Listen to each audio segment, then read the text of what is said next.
Mau demo, mau bawa ke PT UN dan sebagainya, Ibu pasti menang. Tahu PT UN ya? Saya menggugat ke PT UN. Materi hukum bisnis jangan dilupakan. Gara-gara bukti ngasih nilai saya nggak bisa wisuda. Saya tuntut bukti. Saya bawa undang-undangnya. Ini Pak Ketua. Ini dasar hukumnya. Bahwasanya mata kuliah ini adalah merupakan mata kuliah wajib. Dan mahasiswa harus lulus. Kalau tidak lulus, ya mahasiswa nggak bisa lulus. Loh, Bu, kok nggak lulus kenapa? Emang kenapa? Tak buka itu e-learning. Ini Pak Hakim, dasarnya ada semuanya. Mereka tidak mengumpulkan tugas. Wah, misalnya gitu kan ya.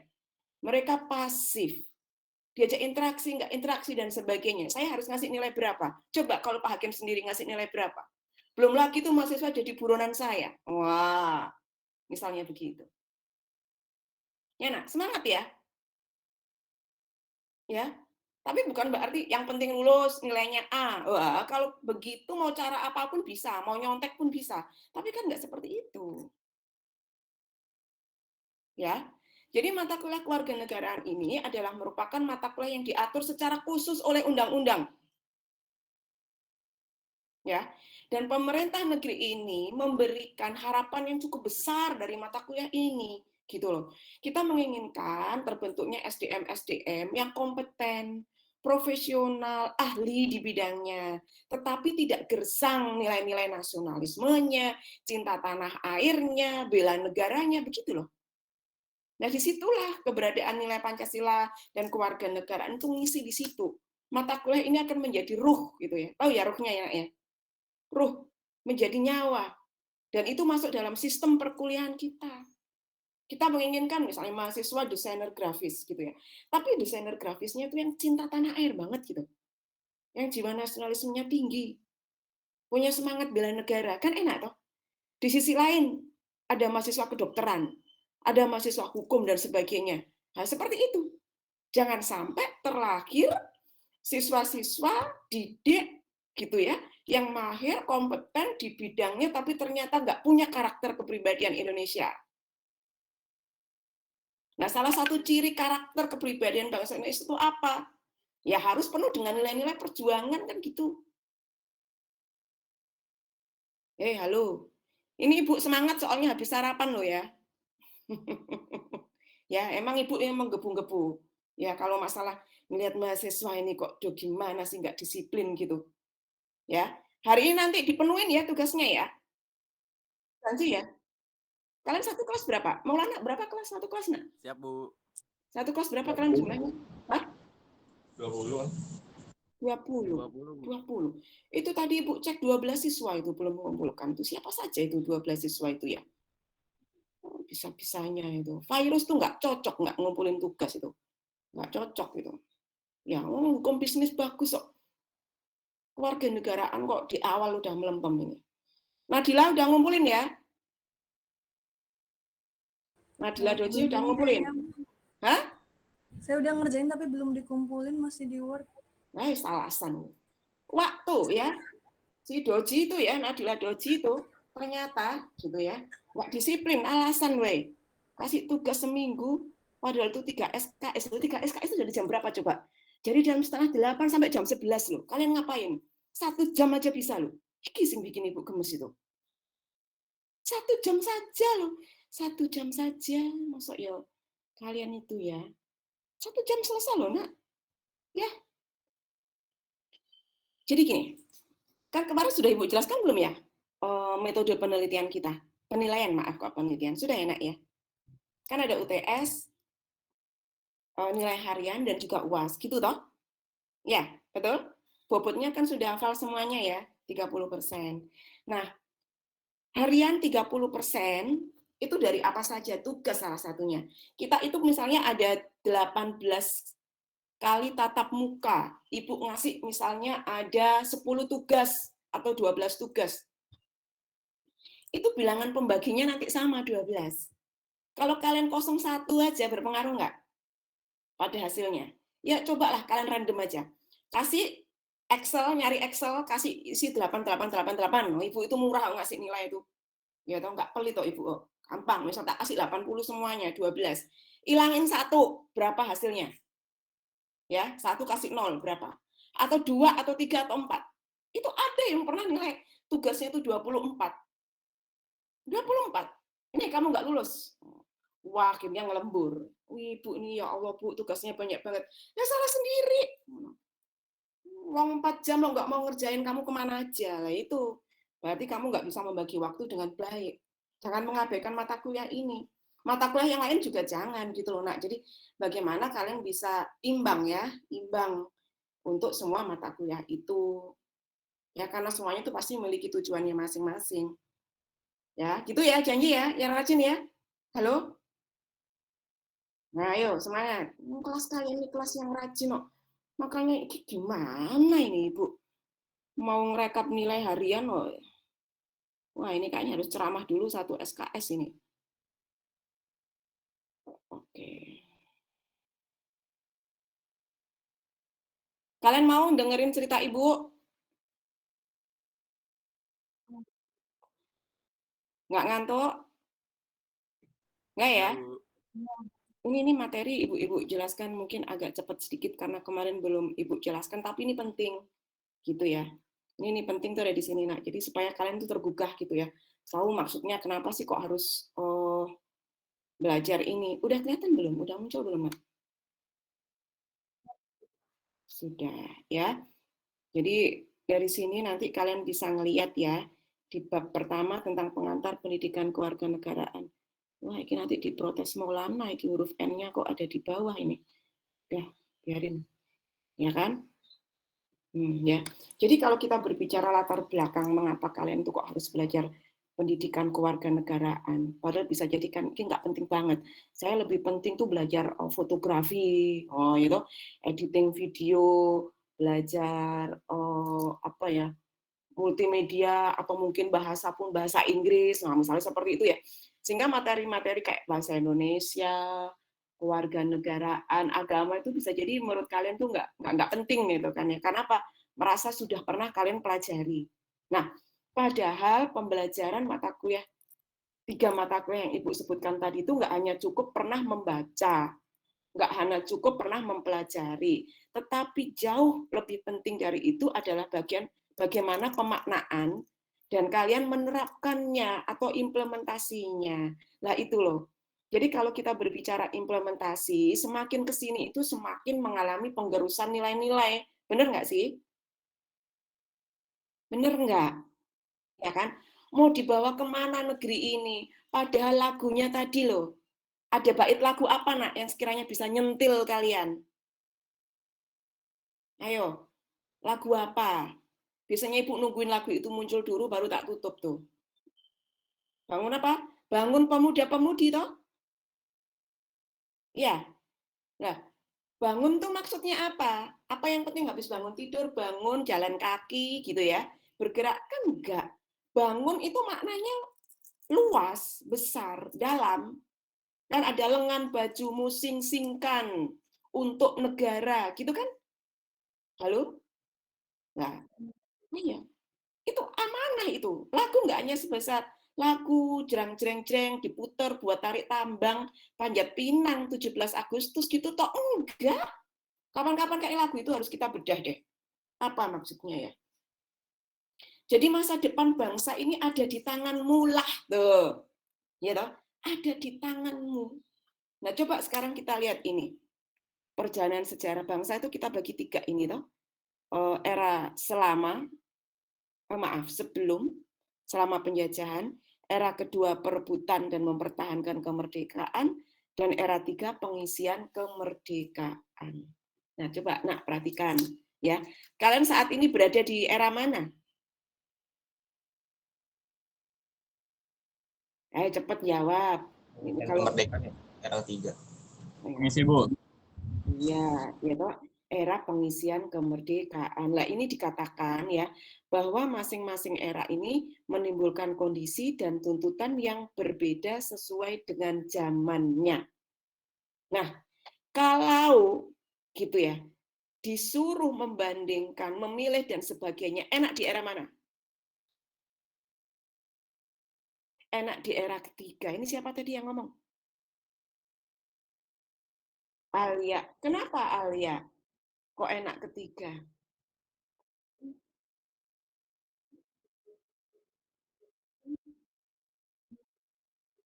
Nggak usah melawan penjajah. Ya, terus gimana lagi, Nak? Apalagi? Yang lainnya boleh nambahin.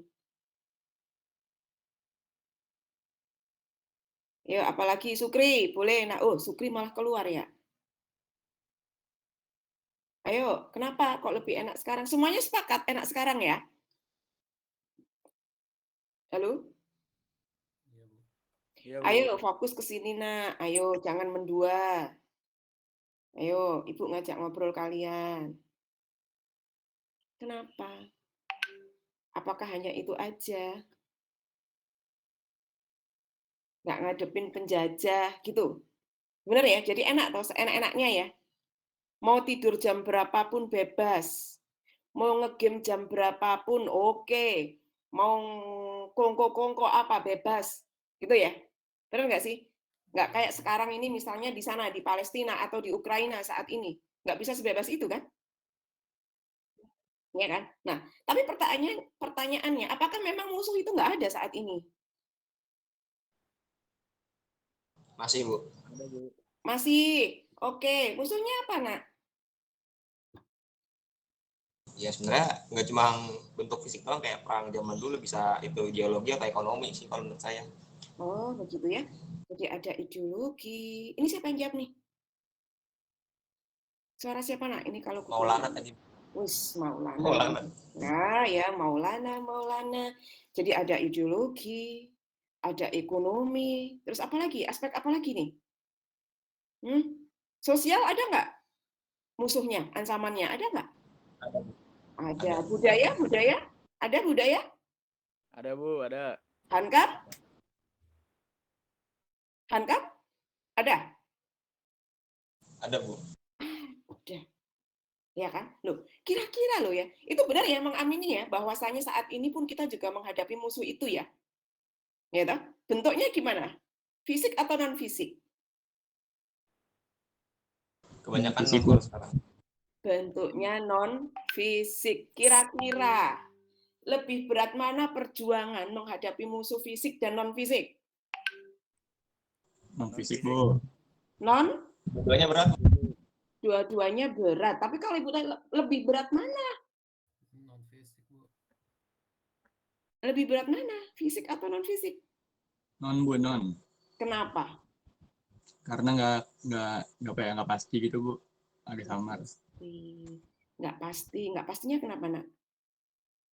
Maksudnya nggak jelas, nggak kelihatan secara jelas ini musuh gitu. Misalkan ini ancaman. Iya, ya. Jadi begini, betul. Fisik, non fisik, jelas lebih berat non fisik. Kenapa? Kalau fisik itu kelihatan, kayak Ukraina dengan Rusia saat ini, gitu ya. Mereka secara hitung-hitungan matematikanya itu gampang. Sudah ketahuan mau kalah atau menang. Tinggal minta bantuan siapa ini, dukungan siapa bisa. Tetapi kalau non fisik itu nggak jelas keberadaannya ada di mana. Ya toh? Kalau fisik itu kan kelihatan orang-orangnya mana ini yang menjadi musuhnya. Bentuk fisiknya seperti apa, seragamnya bagaimana, jumlahnya ada berapa, persenjataannya apa, tinggal hitung-hitungan gitu. Tapi kalau non fisik tidak kelihatan, tetapi nanti tiba-tiba bam begitu saja. Ya kan?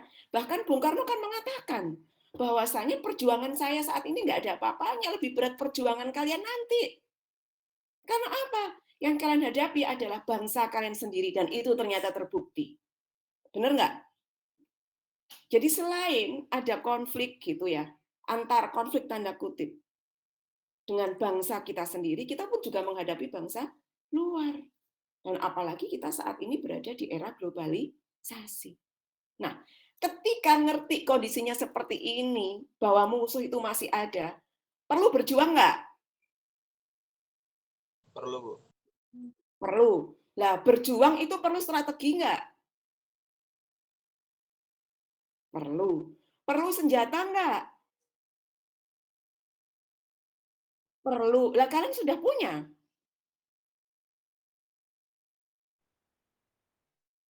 Hah? Belum. Padahal kalian itu adalah merupakan pejuang bangsa, benar? Benar nggak sih? Benar, Bu. Jadi kalau misalnya ibu manggil ya, hai pejuang. Ketika ibu ngomong gitu, siapa yang harus datang mendekati ibu? Jangan toleh-toleh ke belakang. Ibu manggil siapa ya? Itu, ibu manggil kalian. Kalian ini adalah merupakan pejuang-pejuang bangsa saat ini. Kalian adalah merupakan harapan bangsa. Dan musuh itu ada. Kalian harus punya strategi. Gitu ya. Sama seperti hanya pejuang-pejuang tempo dulu. Cuma ini loh musuhnya nggak kelihatan. Dan kalian juga harus punya senjata. Senjatanya apa? Kalian juga nggak tahu. Strategi nggak ada. Gitu kan ya. Senjatanya pun juga nggak ada lagi, mana mau menang kan begitu? Benar nggak sih?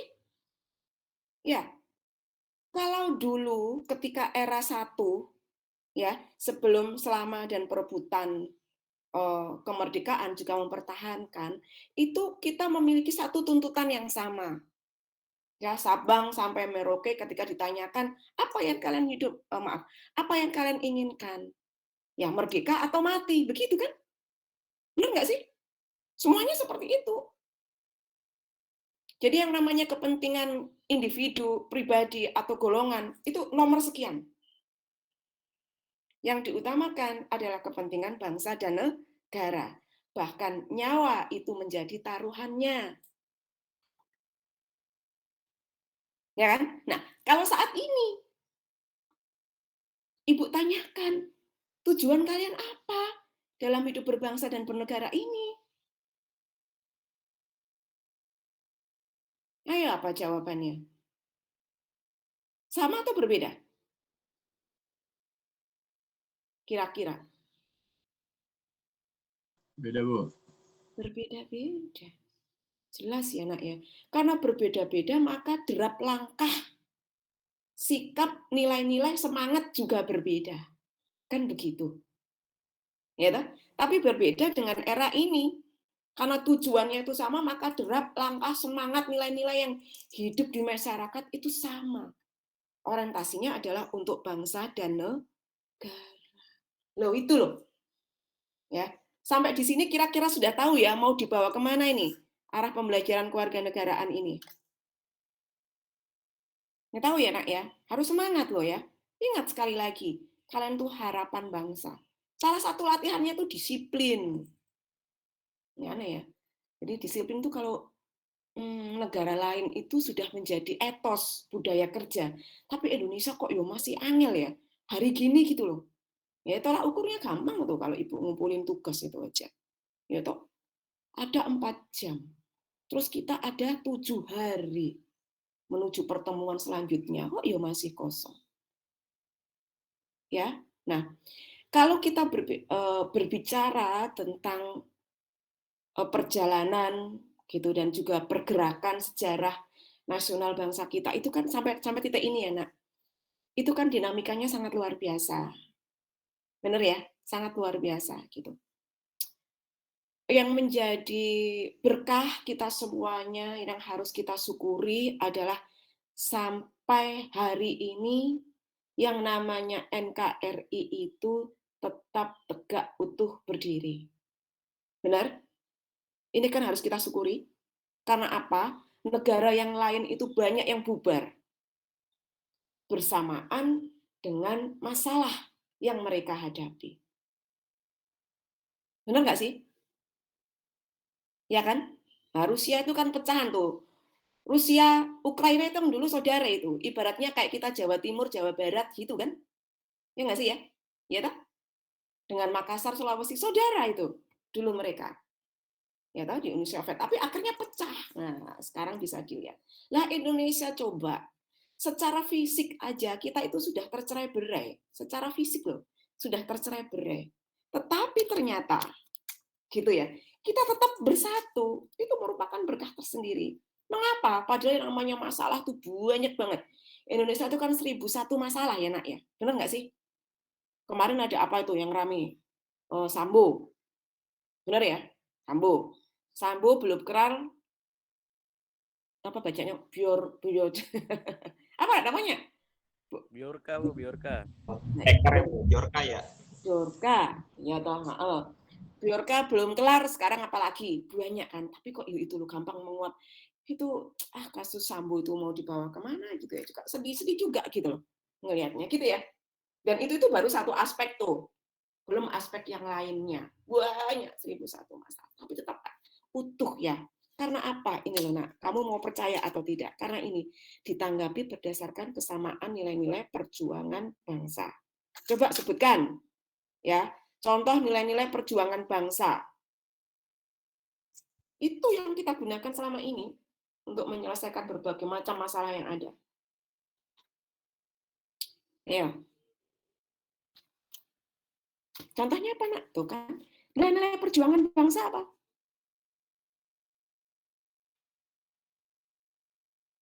Nah, seginilah. Dulu para pejuang bangsa kita ketika sedang melawan musuh, itu ada nilai-nilai apa yang bersemayam dalam diri mereka itu? Ada semangat apa saja itu? Semangat merdeka. Iya, supaya merdeka itu mereka punya nilai-nilai apa ya? Nilai-nilai perjuangannya apa, nak? Persatuan dan kesatuan,